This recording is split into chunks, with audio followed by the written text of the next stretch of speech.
So a trend that we've noticed over, I don't know, the last few months really, since we've been working with people. Creeping up, isn't it? Yeah, on a one-to-one basis, is the desire to offer some kind of passive income. So because we're so thick in the delivery of doing the thing, and it gets that overwhelm and burnt out and frustration and everything, the solution seems to be, let's create an online course and let's step back from it, let it run itself, bring loads of money in, hey ho, we've got freedom and we're not going to get burnt out anymore. Sounds good, doesn't it? Sounds amazing. Why aren't we all doing it? I have mixed feelings about this, being completely honest. I love wholeheartedly and 100% believe in creating something like passive income and utilising the medium of online courses and memberships and all of that. I cannot disagree with it. I absolutely think it is the right thing to do. Here's the big but though.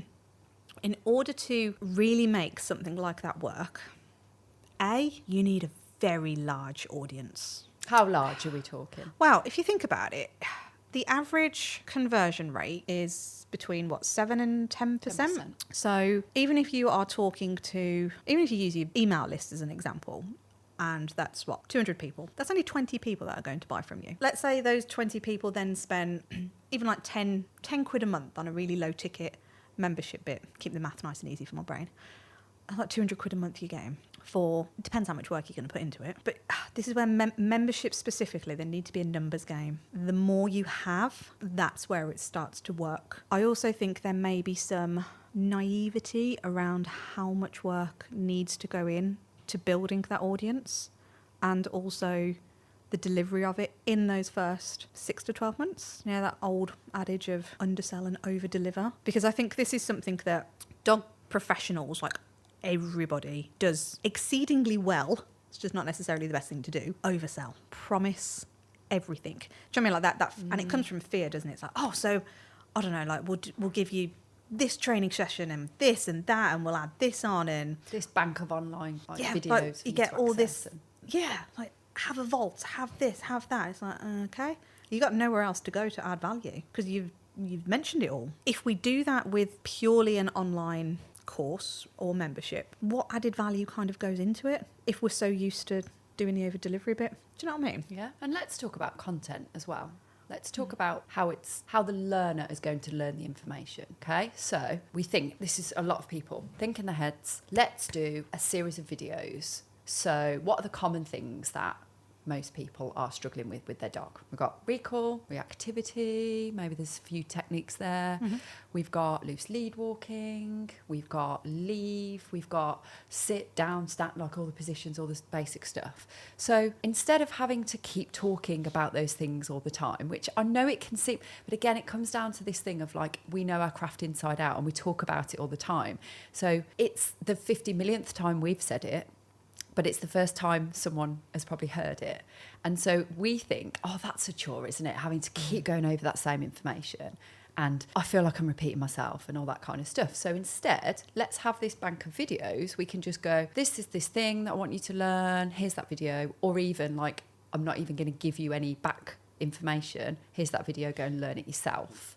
Okay, so in theory, I know what people are thinking by doing that. Like, you've got it forever, potentially. You've got a reference. You've got, you can watch it back as many times as you like, get it perfect. Is that really going to work for everybody? It might work for some people, and some people do like self-paced stuff. They like using that kind of thing, and they absorb learning in that way. But there are a load of people that are never going to probably access those videos. No, and it's that thing again of if you are positioning that at a low ticket, so it's almost like, I can make a sale. I think it's the mindset thing again, isn't it? It's like, well, if I do the work, then it's just there. And even if it's 10 quid, it's there making money for me not doing anything. But actually, you should still be doing something. You need to market it. You need to actively sell it. Otherwise, I mean, we've just recorded our business basics course, and that's taken time. And planning and all of the stuff to go into it. But I think where we've done it better than we've thought previously when we were in the dog training business is we have done that time and planning, and we've tested the market, we've done the research, and we actually sold it before it was created. Yep. So you need to prove that concept. And this is a scary ass thing for people to even do. But let's think about the pressure that creates. Well, you've got to do it now you've sold a few. Yeah. So instead of taking all the time in the world, months, even years in some cases, where people have got this idea going round in their head, and you may well be listening to this going, yep, that's me. I've been thinking about this for so long. I've got the ideas for the videos. I just haven't done it because I haven't got the right backdrop. I don't have the right equipment. I don't have the time because I'm constantly delivering dog stuff. Mm-hmm. And it's something you want to do. But when you actually get round to it, if there's no one to buy it, is it all been in vain?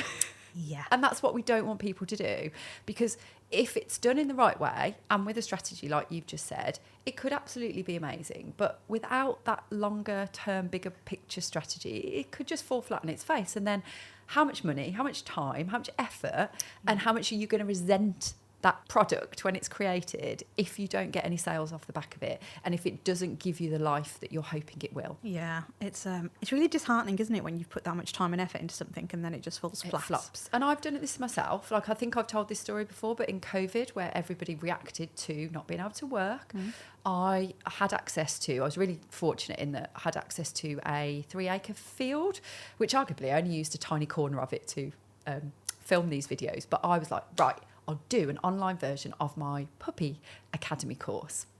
So it meant I could exercise the dogs. I was actually legitimately able to go to the field for work purposes, and it was all like good. And I got to just spend amazing days in a field doing some dog training with my dogs, which was great. And so I spent days and days, which I did have because there was nothing else I could do at that time. So I didn't mind doing that. But I know that a lot of people would sacrifice work for creating a video, like an online course. So that wasn't so bad. And then I got it all together and edited it all and I put it out. Hey, tumbleweed. I'm trying to think of the total amount of sales that I made. 15, probably. 15 sales. Okay. I was expecting less. No, about 15 sales. And I could log into the platform that I used and see the progress people were making, and I got really annoyed that people weren't doing it. Like, they bought it, so it's no skin off my nose. And what was hang on, I'm trying to think of the price of it. So all in all, I think there was like 40 to 45 short videos. 40 to 45? Because I'd literally recreated the whole course, the 6-week course, in the format of week 1, week 2, week 3, with all the videos. So it was about 40 odd. You're going to hate this. £40. 40 pounds? Yeah. For a pound a video? My God. £40. Wow. £40 and 15. Yeah, do the math. I thought you was going to say £40 and 15 pence then. I was like, what? It gets worse. But the way I looked at it is, my time cost me nothing because I couldn't do anything anyway. I enjoyed doing it, actually. The field was already paid for because we were renting this field monthly, and it was going to just sit there unless I used it for something. And there you go. So I made all that money. But this is a perfect example of me just going, I've done this thing. Here you go, everyone. Buy it. And not many people bought it. No. And then when I was looking at the progress, like I was saying, I was like, oh my God, they've bought it and they're not doing it. What's the point of that? But did I have anywhere for them to be as a group? Did I have anywhere for them to work through it together? Was there any kind of support? No, in answer to all those questions. Was there any reason for somebody to keep up the training? Was there any kind of momentum? No. So actually, when I look back at it, I'm giving somebody all the tools, walking away and going, there you go and do it by yourself. And people are going to maybe do the first couple of videos and go, oh, this is good. We'll do this. Oh, no, life's got in the way. Oh, no, I've got this to do. Oh, no, I've got that to do. And it obviously got completely abandoned because there's no reason to continue. There's no pressure there. There's no, not that I would pressure anybody in real life, but yeah, that kind of, no reason to do it. Do you know what? As you were talking there, I was thinking, and obviously we never know because we never know what somebody is exactly thinking. So I'm hazarding a guess here that when a good majority of people think or say, I'm going to do an online course, I want passive income, I want. Do you know what I mean? It's very arguably a bit self-centered. So how much thought, so if you use your course as an example then, like how much thought process was given to this is going to be valuable? Like, do you know what I mean? Like, did you design that course for your clients, or did you design that course because it was just something to do? I directly substituted the format of the classes that I couldn't teach. I wasn't able to teach due to the restrictions. So I literally just took that format, pretended I was teaching a load of people, and just did all the sections, and the videos are the little sections of the class. So 5 minutes here, 5 minutes there, 5 minutes, you know. So why did you create that course though? Did you do it for the clients, or did you think this is the only way I'm going to make money during this time? Both. I did it because there was an absence of being able to deliver, and I'd always delivered training, and it felt weird. And all these people that were getting puppies in lockdown, and, you know, that story, where are they going to go? Where are they going to get help from? So that was probably, I would say actually, that was the main driving force, because I did end up getting the loan thing, the grant or whatever it was, and it screwed me over. But hey ho, that's a story for another day. I did get that. I did have support from my husband. So I didn't have to do it financially. And obviously it didn't give me much financially anyway. But I think, again, there was no pressure there for me to really do anything more with it than let it sit there and hope people buy it. But it was the only way I knew how to deliver that service, if that makes sense, because it was literally a virtual version of me doing it in real life. The problem with that was I've got a group of people in a room, I've got questions, I've got people bouncing off me, and when I'm talking to a video, when I'm talking to a nobody and I've got no feedback back, I'm just assuming in my head, well, they've got it, they can understand it first go, they're going to move on to video 2, 3, 4. That's something I didn't consider. I mean, they could rewatch it back. So I suppose in my head I'm thinking, well, they don't get it the first time, rewatch the video, rewatch it again.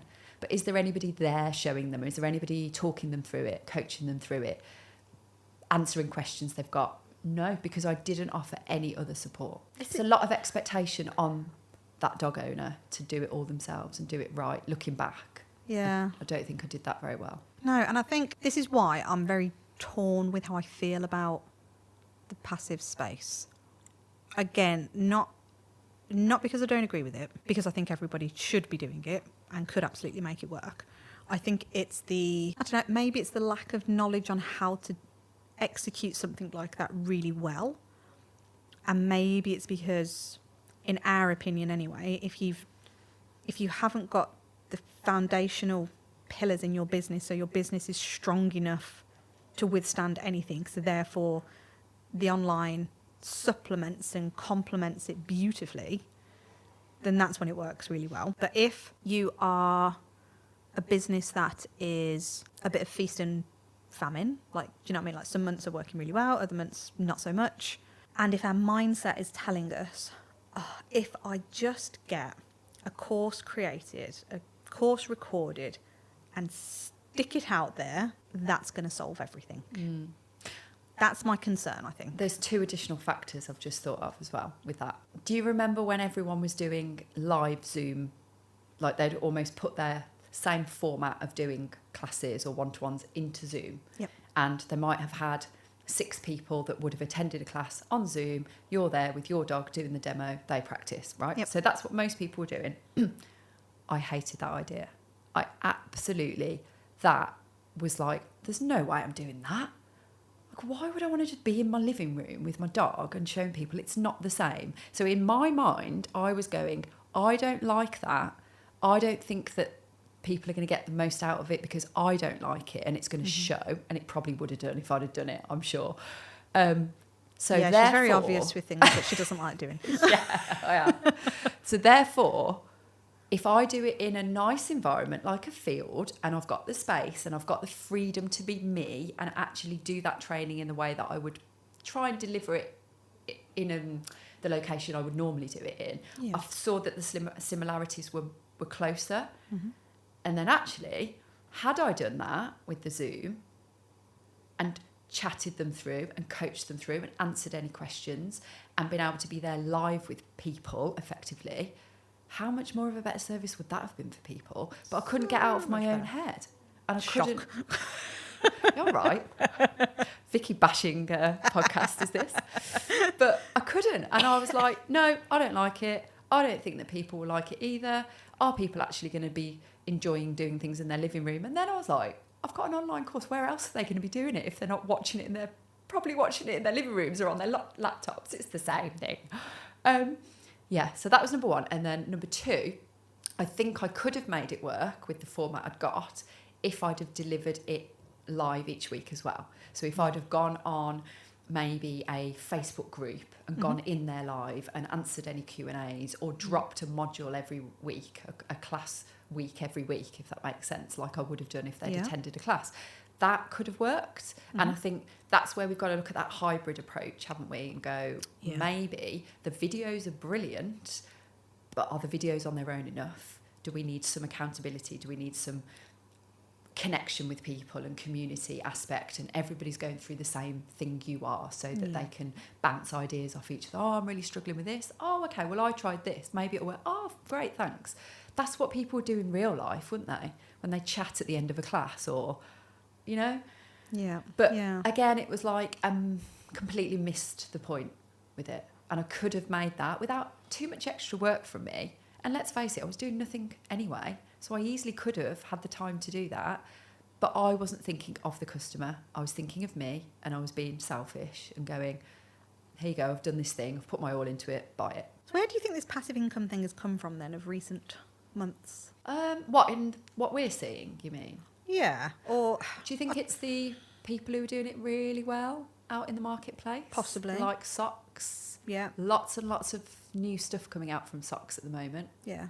I mean, and let's face it, socks is awesome. It's great. The delivery of it is next level, and they really have crafted such a beautiful space in that online arena. But I think that is down to they know their audience so well, and ultimately a lot of you listening will be their audience. Like you're a trainer, same way like you're listening to us, like you are our audience as well. And when you understand your audience fully, which is like one of these foundational pillars that we're always going on about, it makes everything a bit easier in terms of how you approach any delivery of any service that you're going to do. I think Absolute Dogs probably had a big impact again in the online space, because they were targeting pet owners.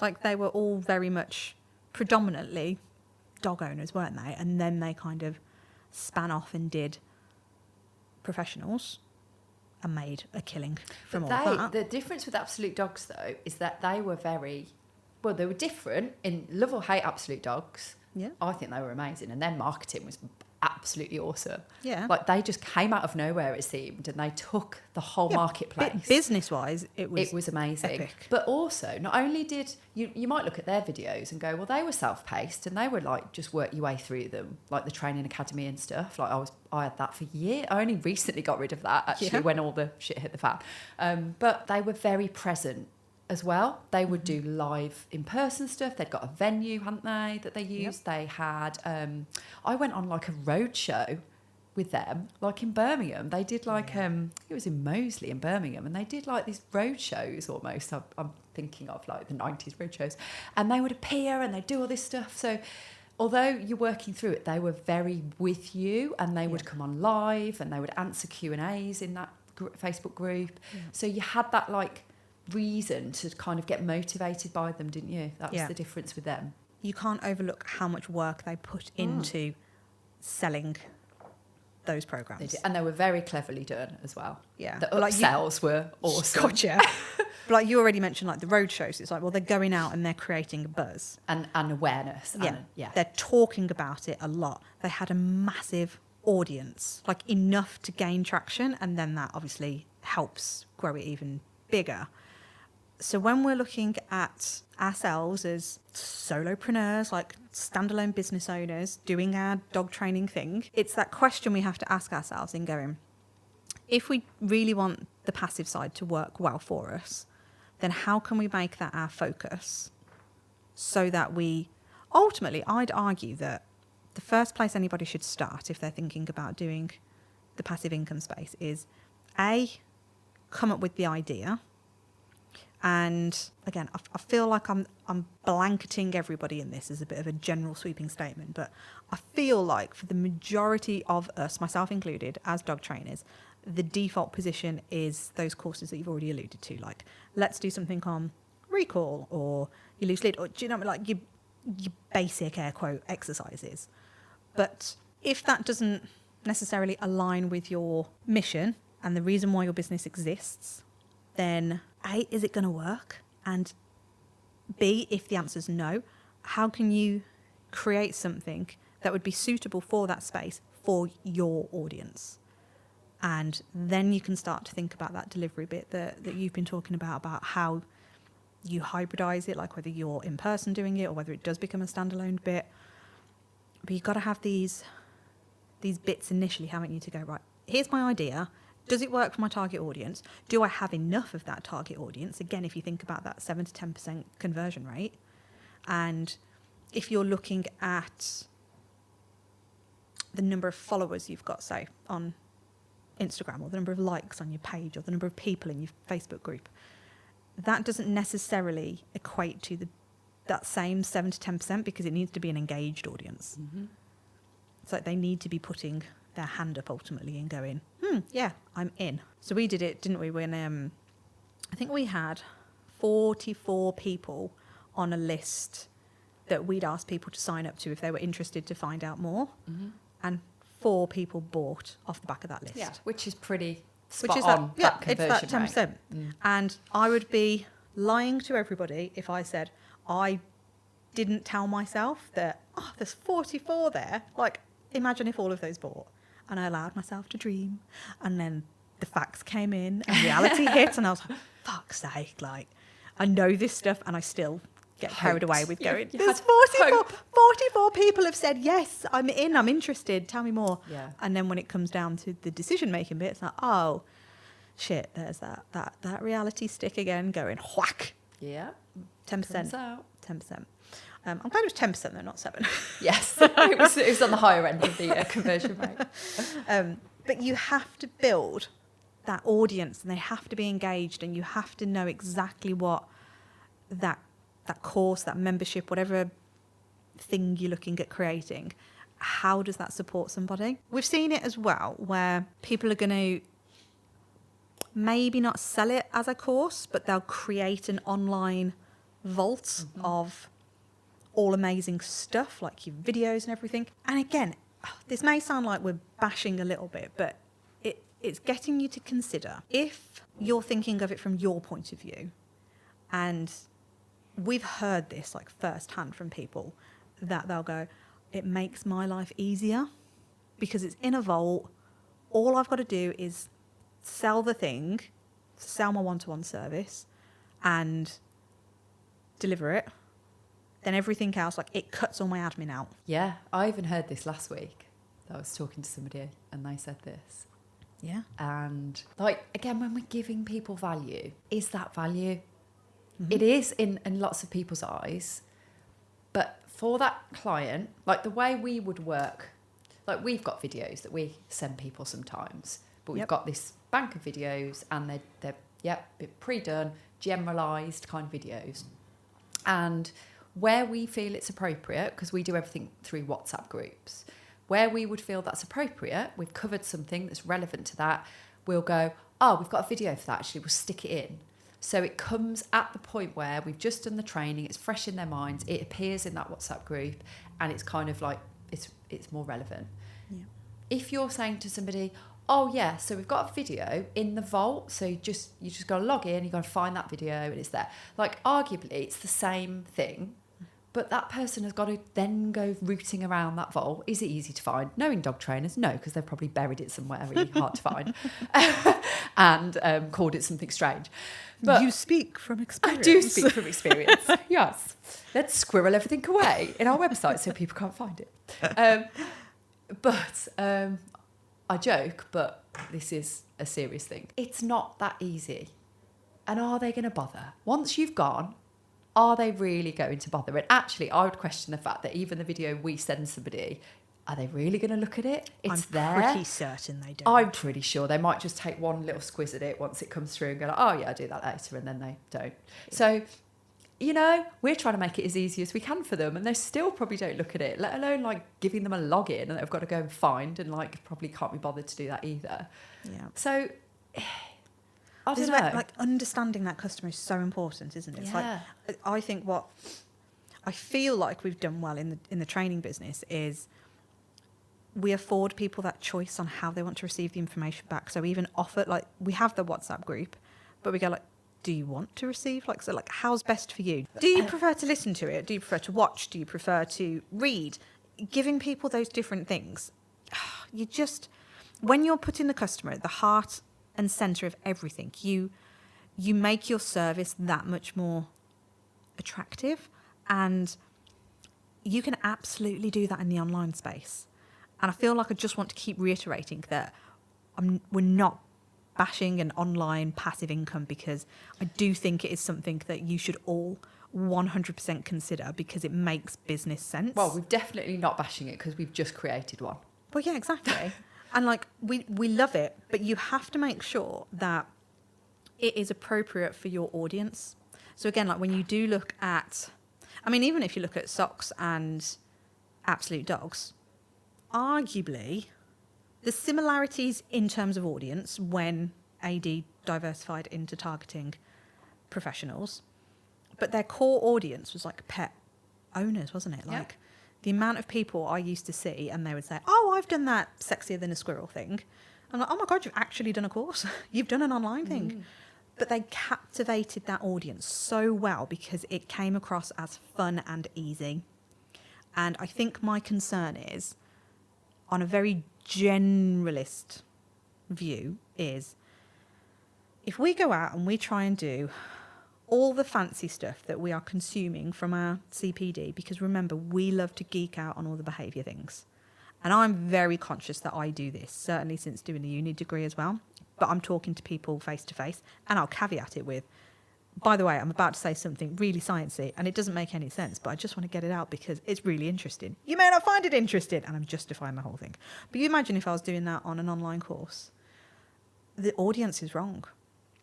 They don't necessarily want to hear it all. I mean, don't get me wrong, like some do, but it depends on your audience again. So I think we did a very good job at knowing that we like talking about the behaviour theory. Not in like the sense of you chatting about Pavlov and what have you, or conditioning and what have you. But we'll talk about behaviour in a bit more detail than arguably some of the training exercises.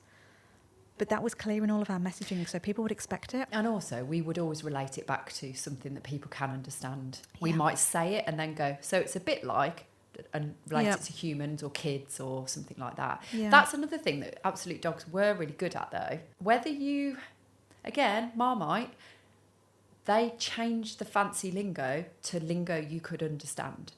Yes. So they would rename the exercises that we call certain things, and they would make it easy for owners to understand. Yep. Layman's terms. And they got bashed for that because they're like, hang on a minute, they've just pinched that and they've called it something else, but they've done it for the right reasons. Mm-hmm. They've not claimed it as their own. They're going, this is really like technical jargon. Like, they're not going to understand that. Let's call it something really catchy and like Sexy the Squirrel. Like, obviously that's the name of the course, but they used that sort of language where it was catchy and it was fun and it was like a bit different. It was very different from the stuffy dog training that pretty much was out there for so long. And again, if you watch some of these online videos that people create, they're so bloody boring. And I am going to be straight with that. The amount of videos that I've watched over the years doing CPD, and I've nearly fell asleep watching them because I'm like, this is just not entertaining. Nope. I know it's educational, I know it's learning, and I know that it's like useful for me, but Jesus Christ, like what is this about? Oh yes, let's just walk around a field. Like, what? No. Yeah, and that's it. And I think you have to be mindful of, it is going to be delivered on a screen. So how do you inject your personality on it? And that's ultimately, well, we found this from recording our course, that you feel like you have to don a completely different energy and be like, hi, and it feels so fake and horrible.